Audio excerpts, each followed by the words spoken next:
Welcome back, everybody. Today is Buick Day. Back on our 87 Buick Grand National.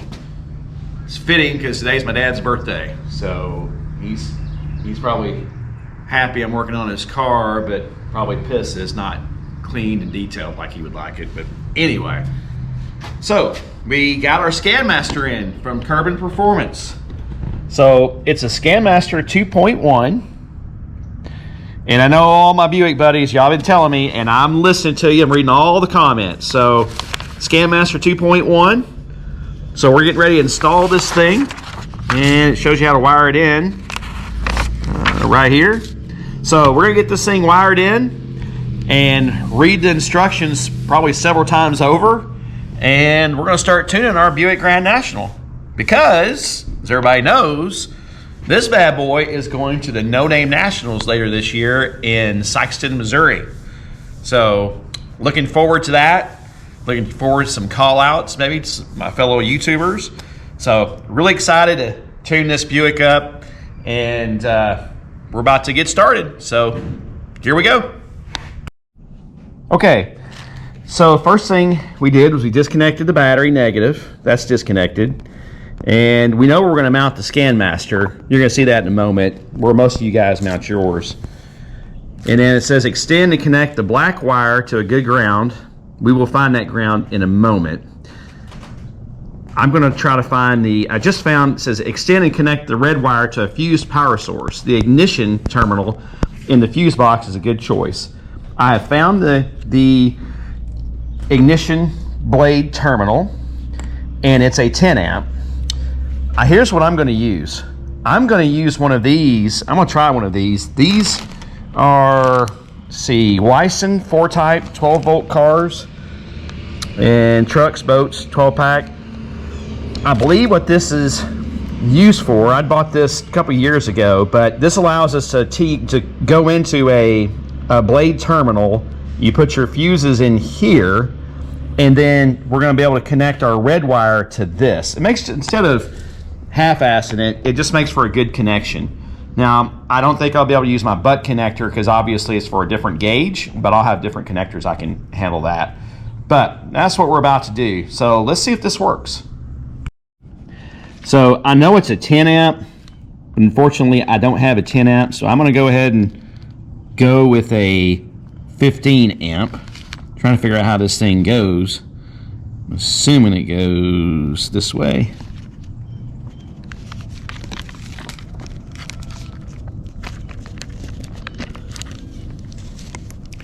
Maybe it doesn't. Let's see how this one goes.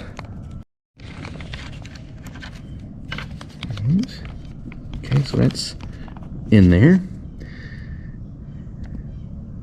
I rethought this, and because it's a 10 amp fuse, I don't want to put bigger than what we need. So if you stack them, I believe this is how this works. I'm putting two 5 amps in here. So let's see. There we go. That fits properly. And there we go, folks. Yeah. So these fit properly. The 5 amps equals the 10 that we're replacing. So let's go in here into the fuse box.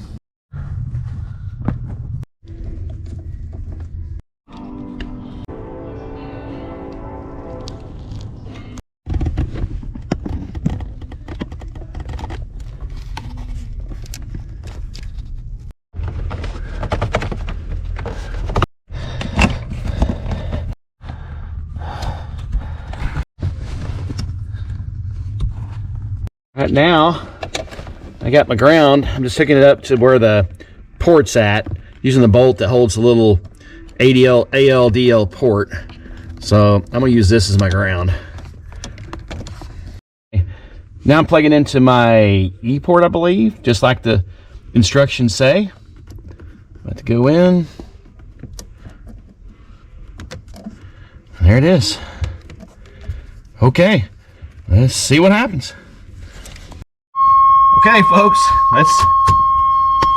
so looks like we got power. Let's see. All right, I have no idea what that means, but we're about to find out. I am very excited about this. Yeah, I am in major learning mode, so let's let's read the directions, and I have no idea what any of that is, but let's see what the directions say. All right, folks, we're just learning, okay? So I've got it on air fuel. Honestly, I'm just learning how to run this thing. So it's saying 0.3 right now on air fuel. We're just going to take it down the road here real quick. And I'm trying to, I guess, record data and just see.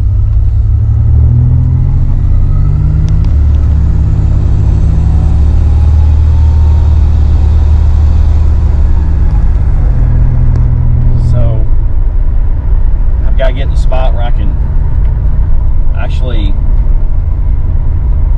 lay some wood to it here.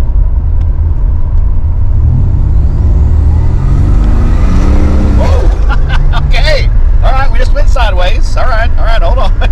I don't know what, Trish, what did it say? What did it get up to? I think 4.3, but I'm not sure. 4.3? I don't know what that value is. Oh, yeah. Okay, all right. I checked for codes. I didn't have any codes. So, what'd you say got up to 4.3? I think a while ago it just said 63. 63? We gotta look these codes up. So I'm turning around. I literally just went sideways, just getting in a boost. Trish's focused on the Scanmaster right now, which she should be. But all right, let's.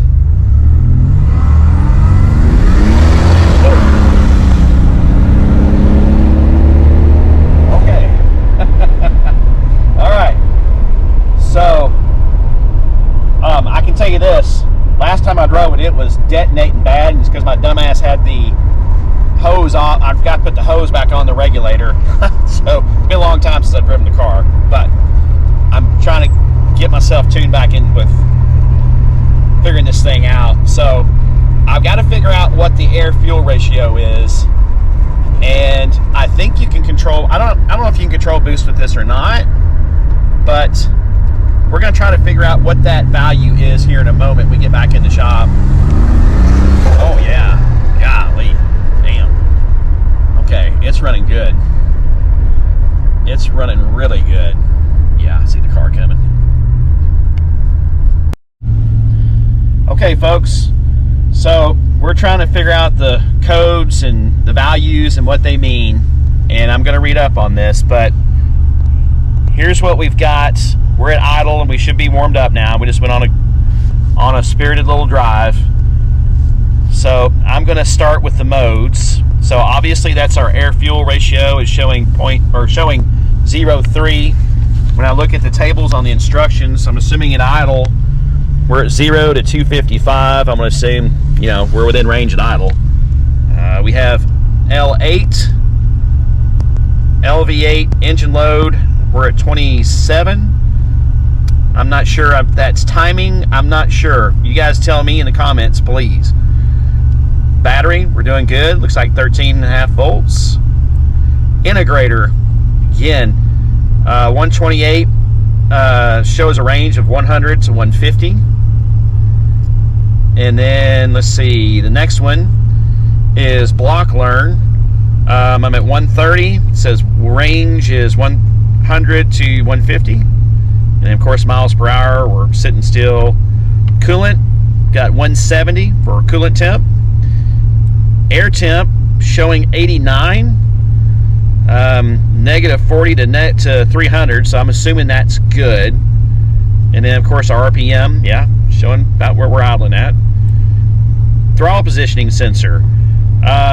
It looks like we're going to need to adjust this because set to 0.42 at idle and 4.6 at 4.8 at wide engine off, of course. Okay, now it's showing 0.40. You guys tell me, is that something I need to, is it that far out of range? Do I need to set, yeah, see now it's going down to going back and forth. You guys tell me on the TPS. And then the IAC, we're at 31, shows 0 to 150. cross counts. Again, I don't know what that means. It says running count of O2 sensor transitions. It's going, again, looks like we're within the range. Let's see where it ends up at. Let's see. I wonder if it's going to go over to 255. Let's see. I'll let it sit here and run for a bit. Again, I'm not sure what that cross counts. You guys tell me in the comments, okay? 204.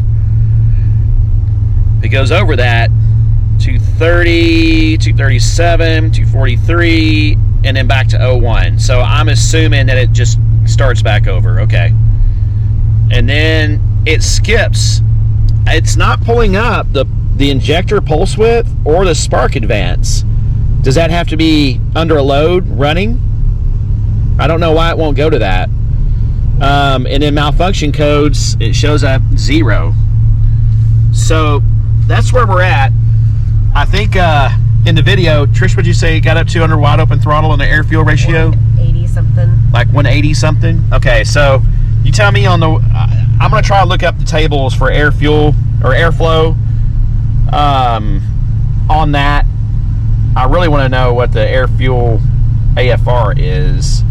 That's just the mass airflow reading. So anyway, trying to learn on this thing, guys. We're learning, and if you would, please leave in the comments what I need to do. Do I need to adjust that TP sensor? Again, this is we are in major learning mode. So yeah, I know I'm probably the 1,000th person that's probably done a video on a Scanmaster, and there's a lot better videos than this, I'm sure. Again, I'm just learning, but this is where we're at with it. And going back to recall, so you guys tell me in the comments. The car seems to be running fantastic. I mean, it goes sideways just on a roll in like first gear or second gear, kicking down to first. It breaks tires loose, no detonation. It's running fantastic. So please like, share, and subscribe, everybody. And we will be back hopefully soon with more information on the Scanmaster tuning. Have a great day.